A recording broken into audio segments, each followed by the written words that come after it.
what is the depth of lighting a candle, and how can we use that depth to bring it out into the actual action of what we're supposed to do when we interact with the candle, so that we can live and experience that depth. That's what I want to do today. There's something that we say every night after we light the candles. Haneros halalu anu madlikim. Everyone has a different tune to it. I think I've learned the South African tune. Haneros halalu anachnu madlikim. Haneros halalu anachnu madlikim. Ala tishuos, viala nikchuos, viala give me flows. Okay, so there's a particular line. There's a particular line that I want to bring your attention to. We kindle these lights. We kindle them over thee to commemorate the salvation, the nisim, the miracles, the wonders that you did for our ancestors in those times, at this time. Al yedei kohanech kedoshim, through your holy kohanim, and all the 8 days of Chanukah, these candles are kodesh. These candles are holy. Now, what does that mean? Well, it says, Ve'ein lan rishus lehishtamesh bahem. You're not allowed to use them. So, are you aware of this? Yeah? That there's a halacha? You guys do halachas of Chanukah? Kind of, yes? So you've heard this idea that you're not allowed to use Chanukah candles. Is that similar or different to Shabbos candles? What? It is actually quite different from Shabbos candles. Shabbos candles, you're meant to use the light. That's why you're supposed to light them where you eat, because the whole point of a Shabbos candle was for shalom bayis, the Gemara says. It was to create shalom so that you can see each other, so that you can engage with each other, so that you can see what you're eating. The whole point of Shabbos candles is to use it. Now, there are certain things that you can't use it for, like intense reading right next to the Shabbos candle, because you might get so worked up, caught up in your Torah learning that you'll end up adding oil to the candle. So there's specific reasons, specific times where you can't use the Shabbos candles, but in general, Shabbos candles are meant for using, and Chanukah candles you may not use.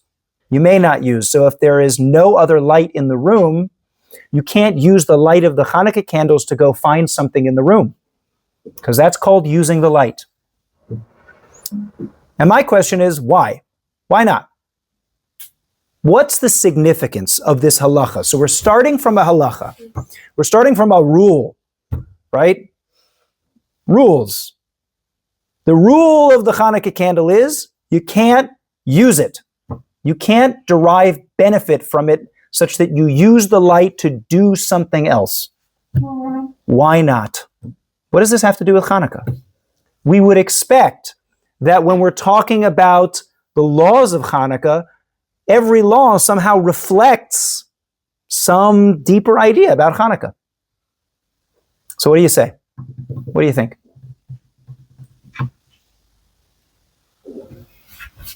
You want to take a minute, talk to the person next to you, come back? Come up with your own idea about why you think that we can't use the lights of Chanukah. What does that say about Chanukah? Go. I'll see you guys in a minute. Okay. What you guys got? Very, simply, not too much investigation. What do you think? What does it represent? The idea that I cannot use the Chanukah for my benefit in order to engage in some other activity.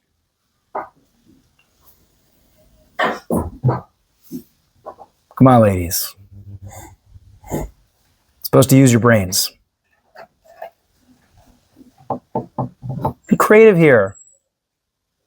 The light is meant to publicize the miracle. So yeah. Obviously you can take away from the light, but since it's there to publicize the miracle, you're not meant to use it for your own light. Okay, that's cool. So maybe if you use the light, it would be less obvious that it was purely for the sake of publicizing a miracle. People might think, oh, okay, well, if you go back 300 years, where do people get lights from? Candles. So they might think, all right, so this person just lit candles in their house because they need something to see. It's a pretty practical and well thought out idea, right? Makes sense. Makes sense. We want people to know that these candles are not for the sake of just lighting my house. They're for something else. And you're supposed to think about the nays of Hanukkah. Very good. What else? Maybe it's also because it's like I'm supposed to remember the miracle. It's also like doing something, and like using not publicizing the miracle for another benefit. It's like kind of like downplaying it. Or Yes. like using it not like don't know how to like downplaying it and not like using not completely focusing on the miracle rather than like, cool. different things. I don't know. Great. Focus on the miracle. I like it. What else? Raquel. I think we could be like not just focusing on like the miracle of the oil, but also focusing on the miracle of the war. Also thinking about the miracle of the war. So how does not using the light help you do that? So like I don't know if it's like not using the light like that also, more like you think about like the oil, you don't think about the candle, like the fire. Okay. And you think about the war, you don't think about like what you know what I'm saying? Not quite. I don't know how I got to be honest, I'm not entirely sure. Okay, so let me share with you kind of a deep idea. One of the things that differentiates us from the Greeks, the Greeks liked the Torah. They actually had it translated. Yes, you know this story, how they took 70 sages, put them in different rooms and said, translate this into Greek. We want to use it. We like it.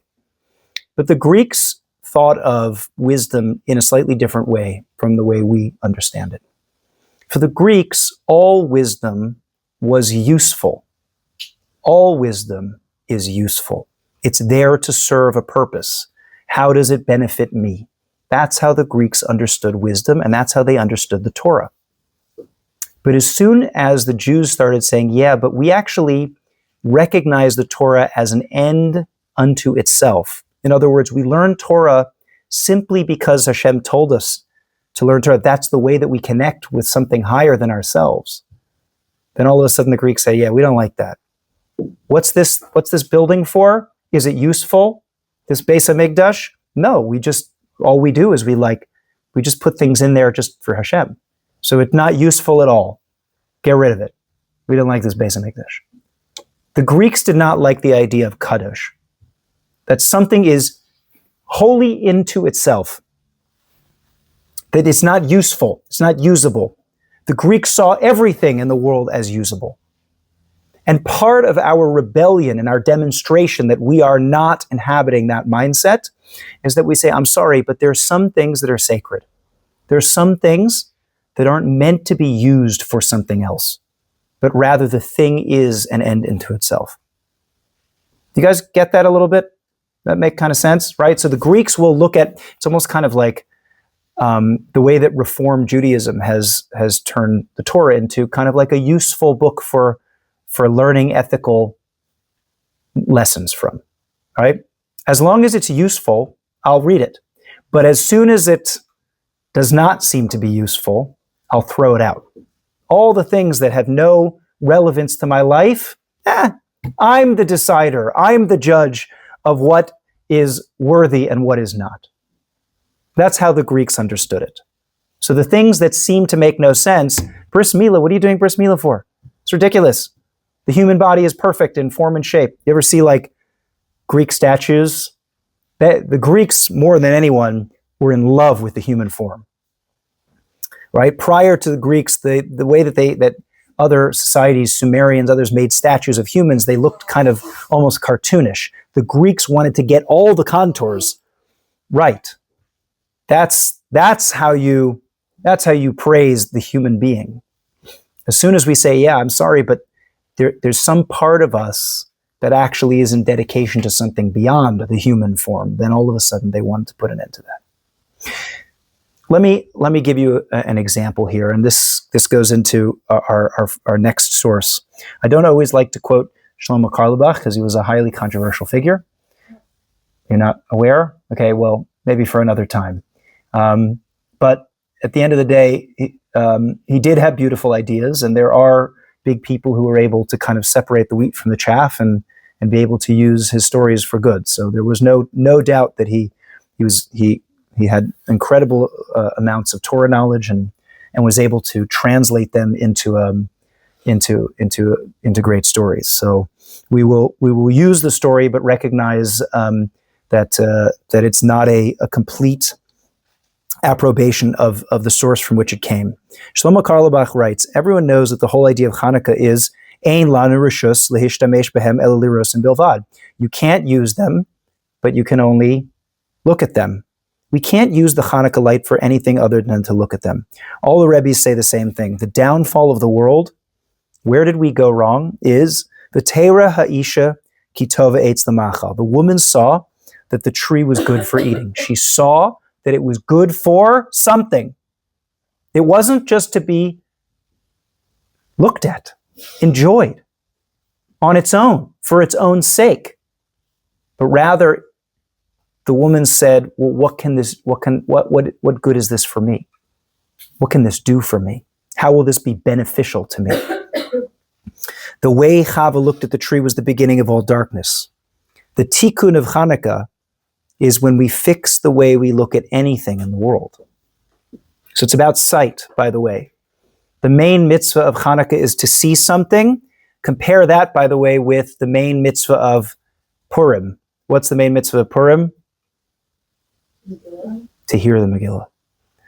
There's a lot of amazing comparisons, contrasts between the two rabbinic holidays of Purim and Chanukah. One of them is, which sight are we employing? Which sense needs fixing? In Chanukah, it's the sense of sight. In Chanukah, it's the sense of hearing. Now, there's a lot to talk about there, but maybe that will be for another time. Otherwise, we're going to run out of time. Just a little nugget for you to chew on over Chanukah. Now, Chanukah is about the eyes and the fixing of the spies, because the spies looked at Eretz Yisrael the same way Chava looked at the apple. What does that mean? What was the problem? I can look at something. What's wrong with looking at something and saying, how can I benefit from it? What's wrong with that? So the way he's going to explain it, I think, should make it very clear to everybody here why this is problematic. I can look at something and say, can I use it or can I not? Is it good for me or not?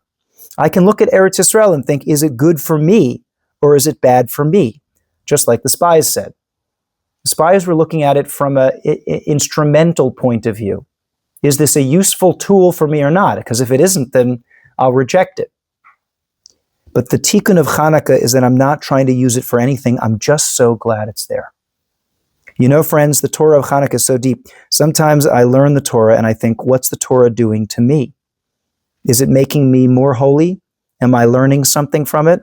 Am I becoming more this or more that? The Torah of Chanukah is that I'm learning Torah. I'm just looking at what I'm learning. No calculations, no expectations. I'm just looking at the light and I'm so glad it's there.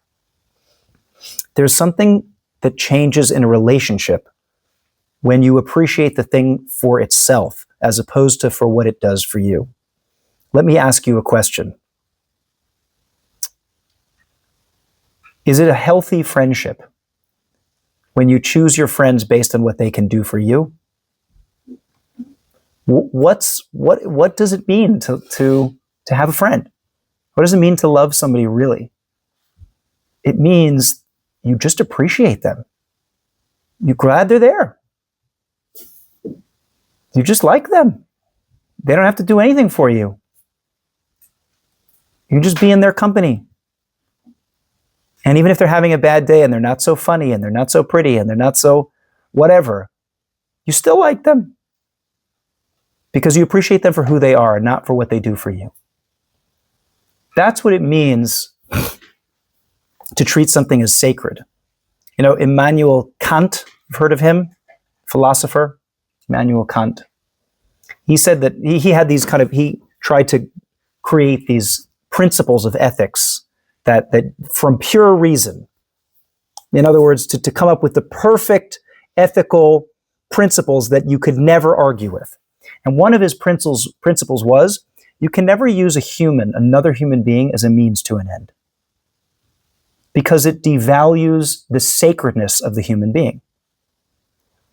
If I say, Zahama, really all you are is somebody who goes and gets my coffee. That's all you are to me. So what have I turned you into? I've turned you into a robot, yeah? I've turned you into this one-dimensional thing who has no other purpose for existence other than for what you do for me. Now, it's possible that your job is a barista, and I can come to you and ask you for a coffee, but part of my avoda as being a human being is to recognize that your identity is not to just give me coffee. That's not why you exist in the world.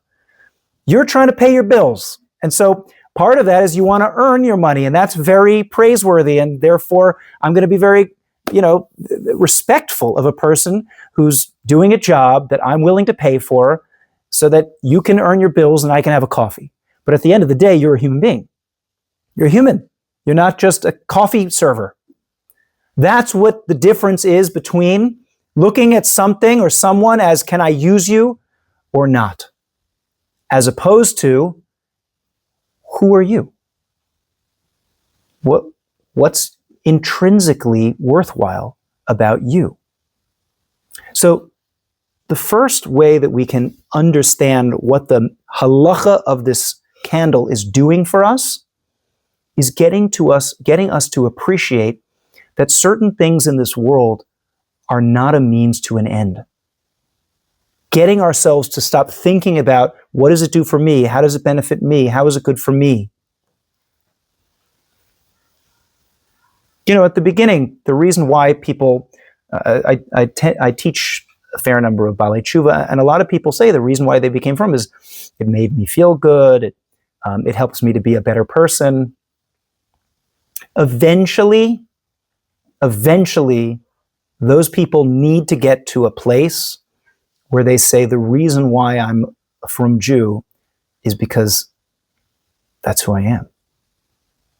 I have a relationship with God, and whether or not it makes me feel good in this particular moment doesn't really matter. I hope overall it will enhance my well-being, it will make me a better person, but that's not the reason why I'm sticking around. Because if that were true, then the first moment of trouble, I'd be out of here. That's the difference between somebody who's treating the Torah, treating Yiddishkeit as, is it good for me or bad for me or not? Oh, I don't do that mitzvah because that mitzvah is just too painful, too uncomfortable, too difficult for me. I wasn't raised that way. Well, so what? Is this a mitzvah from Hashem? Do you have a relationship with the Creator? Yes or no?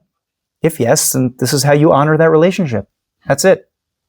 Okay, it's painful for me and it's difficult for me and I do have to work through that. It's entirely possible that you don't want to ignore the fact that a mitzvah could be very painful for you.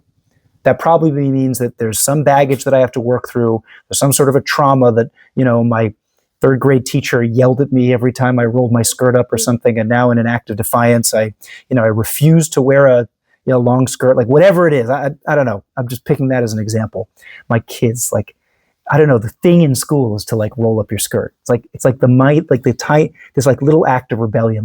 Who cares? 1 inch, 3 inches, it's not more or less comfortable, but it's the thing that they have to do to show that they're in charge, right? It's okay. But at the end of the day, the reason why I do it is not because it makes me feel good, but because it's there. Now, if we're thinking about, okay, great, there I am, first night of Chanukah, I'm staring at the candle. By the way, you're supposed to look at them, spend some time, just kind of sitting at the candle, just hang out with the candles. That's what you're supposed to do. I know we light candles and then we go run off and eat our donuts or do whatever it is that we meant to do, but you're supposed to there's also a mitzvah that particularly women have taken upon themselves not to do any malacha for a half an hour after they light candles. You've heard this halacha, right? That's in order to get you to stop worrying about everything else and just hang out with the candles. Just sit with them. Just enjoy the light. Just enjoy it. Beautiful. They're gorgeous. I had a student a long time ago who said his non-Jewish friend in college started lighting Chanukah candles because he just thought they were just so pretty. Awesome. We can learn something from them.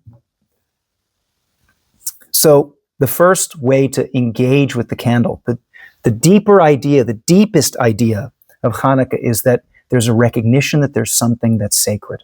The Beis Hamikdash is sacred. We don't use it for anything. Torah is sacred. We don't use it for anything. The candle's there to help remind us of that. We don't use the candle for anything. That's step one. One approach to what you could be thinking about as you're staring at the candle. Very practical, very down to earth. Something, a good kavanah to have when you're staring at the candle. Okay. We're going to go one step deeper. Go to the next source. Rav, I think his name is Rav Schwartz, Itamar Schwartz, the author of Bilvavi, Mishkan Evna. Anybody ever read something from Bilvavi? Know your soul, know yourself, know your home. He has that whole series. He also has the very popular sefer called Bilvavi, Mishkan Evna. It's been a perennial bestseller in religious svarim for about a decade or more. Very, very popular teacher of Torah. He actually wrote all of his books anonymously and only came out later who he was. So Bilvavi has another way of describing. He talks about another similar but slightly different way of interacting with a candle. So this is what Bilvavi says. By the way, any questions about the first approach that we were speaking about, this idea of sacredness of other people, of the Torah, of the Beis Hamikdash, and the difference between us and Greek thinking in this regard? Any questions, comments? No. Everyone's totally fine with that. Great. Okay. Good. So Bilvavi says, staring at a flame contains an advantage with regards to the soul's sense of vision. In other words, Bilvavi is talking about different ways of seeing from a spiritual perspective. He's writing this as part of a longer body of work that deals with different types of Jewish meditation. And he says there's a way of meditating on a candle. The advantage is that the soul becomes more open when one sees light, for the neshama is called light. When you look at light, he says, that actually helps you to get more in touch with your own neshama. As it's written, Ner Hashem Nishmas Adam, the candle of God, or the light of God, the candle of God, is the soul of humans, of the human. That's pretty cool. We're all God's candles. Oh. The body is called darkness, for this world is compared to darkness, and the body represents the material of this world, right? So the physicality covers over the true reality of everything, which is that everything is this kind of wisdom, this divine light that's just burning through, but it's been clothed, so to speak, in the physical world. This is the reason why candles are lit for the deceased. Ever wonder why do you light a candle on a yard site? To raise the neshama as opposed to raising the goof. Since the neshama is called light, it becomes uplifted when a light is lit for it. We remind ourselves of the neshama of that being when we stare at the candle, when we light a candle. Just as there is a concept of lighting a candle for the soul of the deceased, a person can do so with his own self. In other words, you can remind yourself of your own neshama. How? By focusing your vision on a lit candle, a person awakens and reveals the light that is in his soul. Your soul and the flame that you see are of the same type. The two like things recognize each other. There's something in common between you and a flame, your neshama and a flame. And when two of the same type meet each other, they are delighted.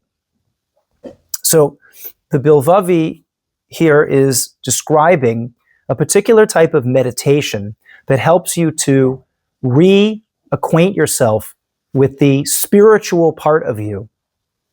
Yeah? We have different senses: sight, smell, touch, taste, hearing. there's another sense, which is the rarefied sense of one's own spiritual self. And some people have felt it, and some people haven't, and some people are able to access it more easily than others. It really depends from person to person. And if you've experienced this ever, maybe it's when you're singing in a kumsitz with other people.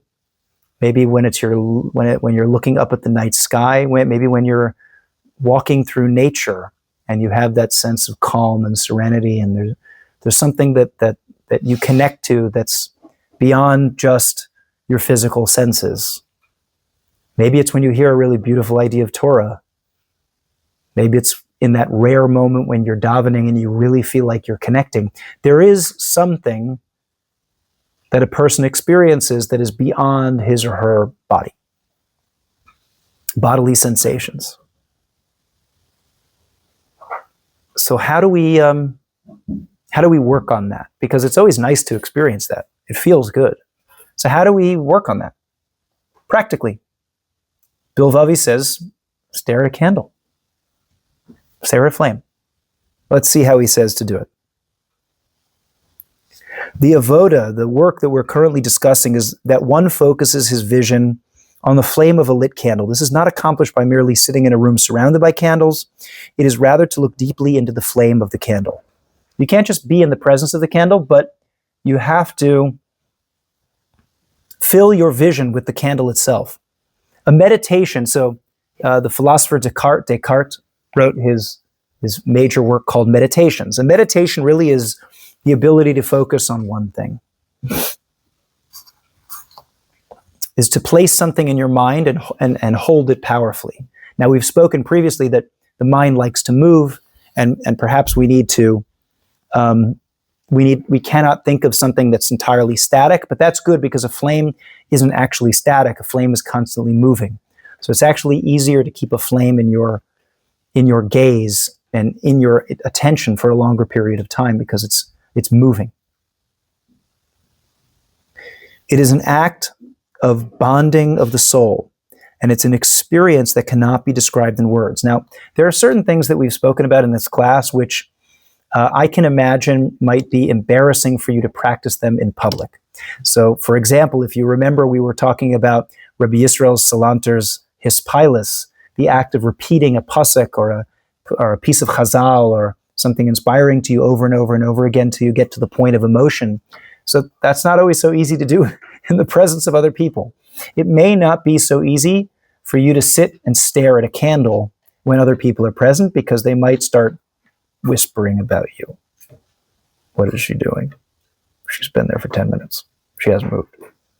But this is something that if you can get over your own reservations and your own embarrassment, and you're able to do it on your own, to sit and actually stare at a flame for a long period of time can be a very powerful experience. So I'm daring you to try it. Daring you. Any person can gain from looking at a flame, each to his own level. It can awaken a person to a degree of revelation of his soul. The advantage of this avoda, as was explained, is that it serves as a tool to reveal one's soul. For the body is dark and the soul is light, thus looking at light can free the soul from the dark veil that is upon it. Okay? Okay, so he repeats himself a little bit in the last paragraph, but you get the idea. So if we're talking about practical ways to engage with the Chanukah candle, one of them is to look at the candle and to appreciate, just enjoy it. That's level one. Just really enjoy the Chanukah candles. They're beautiful. They are beautiful. And that helps us to remember this idea that there is something sacred about the light, that we do not use it for anything else, we just enjoy it. And that's what's sacred about other people, that's what's sacred about the Torah, that's what's sacred about the Beis HaMikdash. It's not meant to be used for anything else. A deeper level than that is, well, my neshama is one of those things that is sacred, right? It's one of those things that other people should not treat as a means to an end. So it makes a lot of sense, this addition of Bilvavi, when he says that a staring at a flame actually reminds us of our own inner selves. And therefore the ability to meditate on a flame, simply to just watch it and do nothing else, with no other distractions for the, any portion of that half hour when you're not doing anything else, when you light the candle. Yeah. How is that different from Shabbos? Because in your Shabbos candles, you should also stare. Right. So you can enjoy the Shabbos candles by looking at it, but I think we said at the beginning of the class that Shabbos candles are fundamentally different from Chanukah candles, because Shabbos candles are meant to be used for their light. In other words, they're for the benefit of something else. But if you just said that staring into flames, you can absolutely do that on Shabbos. But I'm saying for Hanukkah, you said for Shabbos, you said it's meant to be used as a benefit of something. Yes. By staring at a flame, you're benefiting yourself because you're just sitting there. So it's not like that. Oh, yeah. So I think what we're talking about here, you're right that there is kind of a benefit to it, but the idea is that you're still enjoying the flame. What you're doing is beholding the flame, and that will automatically remind you of a soul. But it's not like you're taking the flame and turning it into a flashlight or a torch. The idea is that the flame, let's put it this way, to the extent that you can appreciate the flame and that you recognize that the flame is sacred, that's the part of you that reflects back. That's the part of you that you recognize in yourself, which is like, wow, there's some part of me that simply exists. That makes sense? Yeah. Okay. So I'm just throwing things out here for you guys to be able to use if you want to or not. Right? All of this is deep thought to deep practice. You can stay at thought if you want to. You can keep this in your mind and just have a very nice intellectual appreciation for the idea. Oh, wow, a Hanukkah candle, you can't use it just like the Torah is not an applied wisdom. It's a wisdom for the sake of itself. That's a very nice idea. Or you can actually use it. You can actually appreciate a flame. You can practice this in the way that we look at the flame on Hanukkah. I want to do one more. It is the most esoteric, which means it's very hard to access, but I want to show you that it's there, because I want you to see how much this gets spoken about in very, very, very deep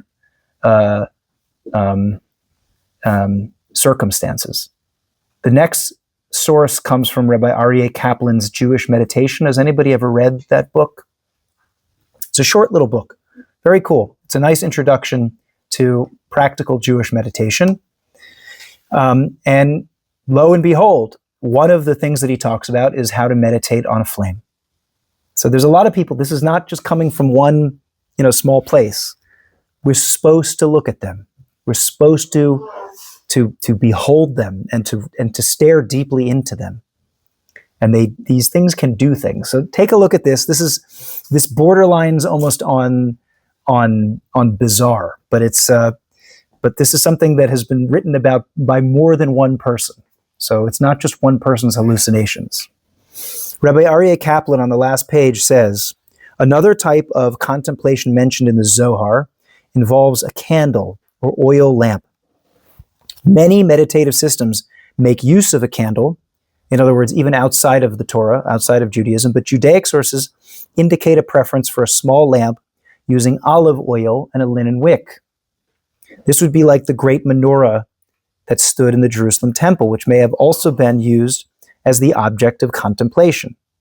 Olive oil is a particularly pure white flame that draws the gazer into its depths. I'm telling you guys, we're so jaded by fire. But fire is just so insane if you think about it. These things just combust. And it's like, wow, that is a flame. Where did that come from? I mean, could you imagine, there's nothing else on our planet that works that way, right? You got water, you got air, when else do you see a visible display of energy? There's light and there's fire. Can you think of anything else? like literal perception of energy. It's so cool. Just like we have to unjade ourselves from the most basic, phenomena of nature, but it's just unbelievable to think about it. So he says the Zoharic literature teaches that in contemplating a flame, one should be aware of its 5 colors. Now get this. If you stare at a flame long enough, you should be able to perceive 5 colors that emanate from a flame. And these all have Kabbalistic significance. White, yellow, red, black, and sky blue, in that order. Okay, let's see what he says, okay? This is creepy stuff. This is freaky stuff. This is great. On an intellectual level, this is impossible to understand. Good. Rabbi Aryeh Kaplan was not like some hippy-dippy, like he was a mathematician. He was a very grounded individual, but he was so developed and disciplined in his pursuit of spirituality that he was able to document with incredible clarity these mystical experiences that are simply beyond scientific explanation. When you simply look at a flame, you might see white, yellow, red, right? That makes sense to you? A little bit of white, a little bit of yellow, a little bit of red. That's kind of what we see when we look at fire. Even the black may not be that difficult to understand, since maybe what it's talking about is the darkness around the flame. So you can see, and the innermost part of the flame is pure white, and then as you get further out, it goes to yellow and red. And then you'll see the black around it if you're in a dark room. As we've seen, darkness itself plays an important role in the meditative experience. However, the sky blue color appears to present difficulty. No kidding. There is no evidence whatsoever of this color in the flame of a candle or lamp. Unless you're burning gas, right? Right, a gas stove looks blue, but that's not what we're talking about here. Where is the light blue color coming from? Furthermore, from the context of the Zoharic teaching, it appears that this color appears outside and beyond the black, which is the darkness around the flame. So what we're describing here is, if you can do this properly, if you can get into a proper meditative experience by staring at a flame, you should be able to see white, yellow, red, the black around the flame, and then around that like a blue aura, a light blue aura. In order to understand this, you actually have to do a candle or lamp meditation, he says. I can't explain this to you.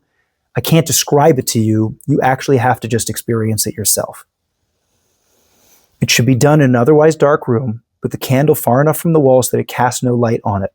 Again, one uses the standard contemplation technique, allowing the flame to fill the entire mind. He speaks about this elsewhere.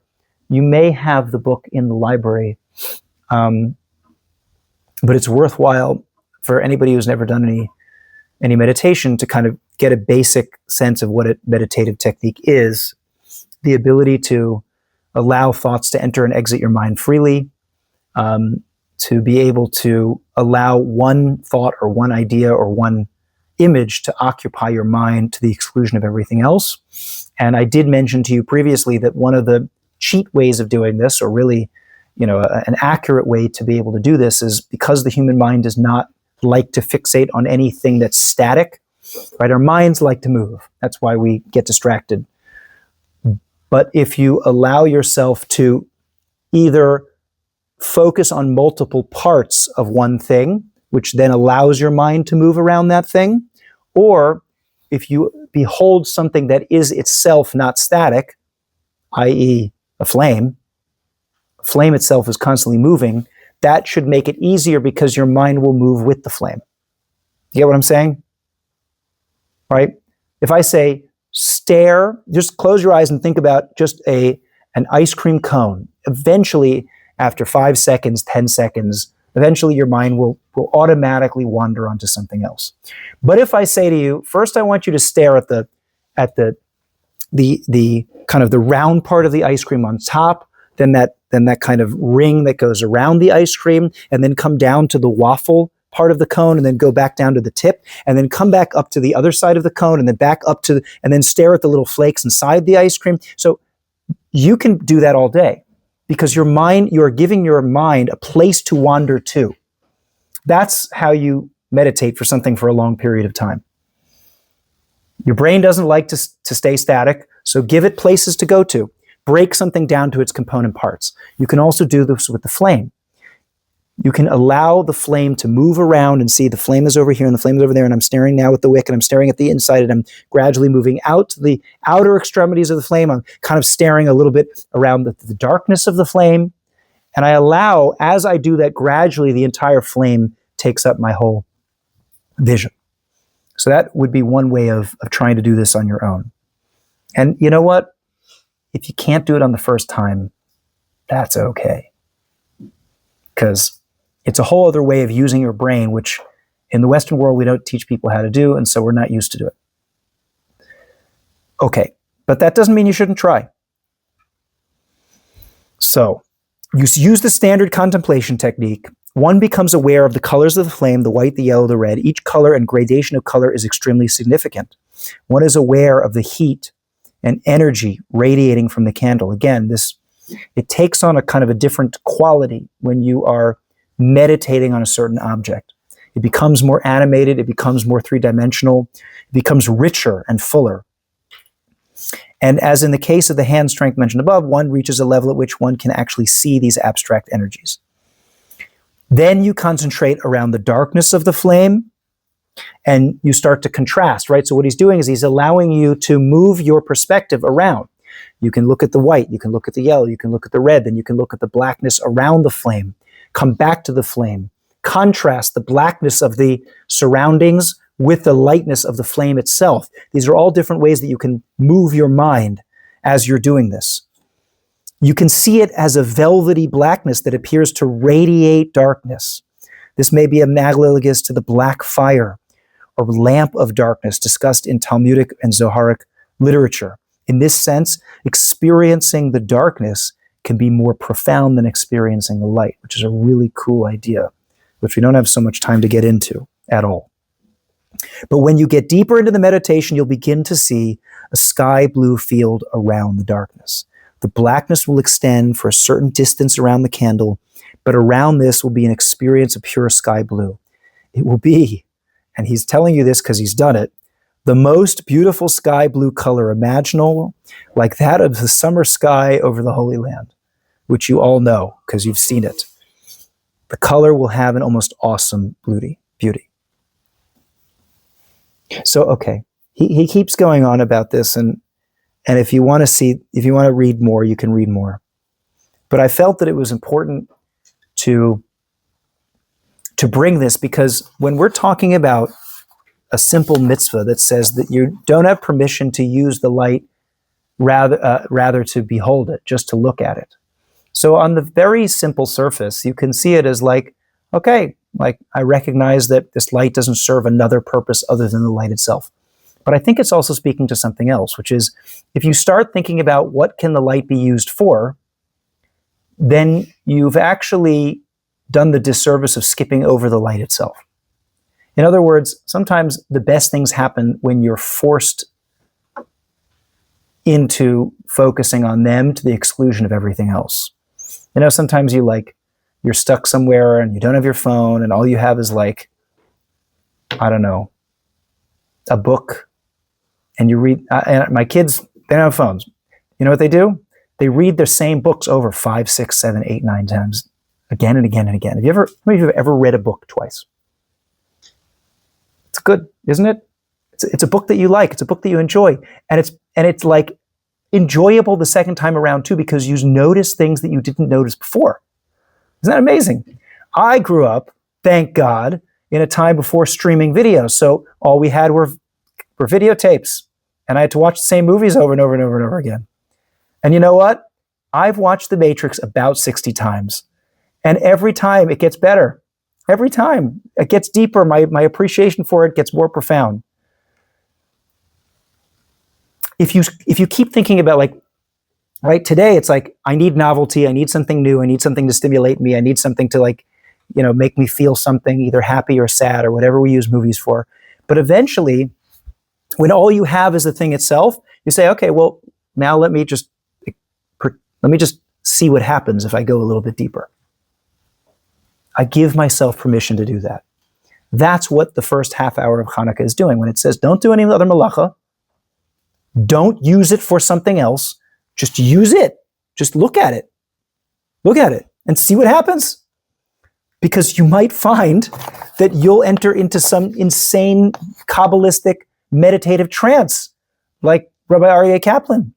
And you'll be like, wow, at first glance, I didn't know this was even humanly possible. So, I don't know, maybe none of us will ever get to see the light blue around the flame. But it's amazing to think about the fact that some things in this world, many things in this world, good things happen when you spend the time to go deeper. Go deeper.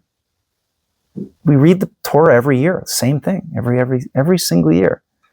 And I think the message is like, it gets better every time. I'll tell you something else. One day, please God, you're going to be stuck with the same human being for like decades, forever. Yeah. And eventually you kind of run out of things to talk about. You already know everything about that person. Okay, you'll talk about your day. You know what you do in that moment? You're like, yeah, but let me go back to them again. Let me just appreciate them again. Let me just think about them again. Let me work on it again and again and again. And without needing any novelty or like, tell me a new joke that I've never heard before, your spouse becomes more interesting to you the more you think about them. That's true newness. More than novelty. Newness is the ability to revisit the same thing and find something new. And this is what I felt as if this mitzvah, this very simple halacha, that you're not allowed to use the candle but just watch it, it is a wellspring of opportunity to teach us so many things as long as we stop and pay attention. So I don't know what you're going to do with these candles, but I dare you to try to do something with the candle other than light it and walk away, because you're missing out on a lot if you do. Happy Chanukah.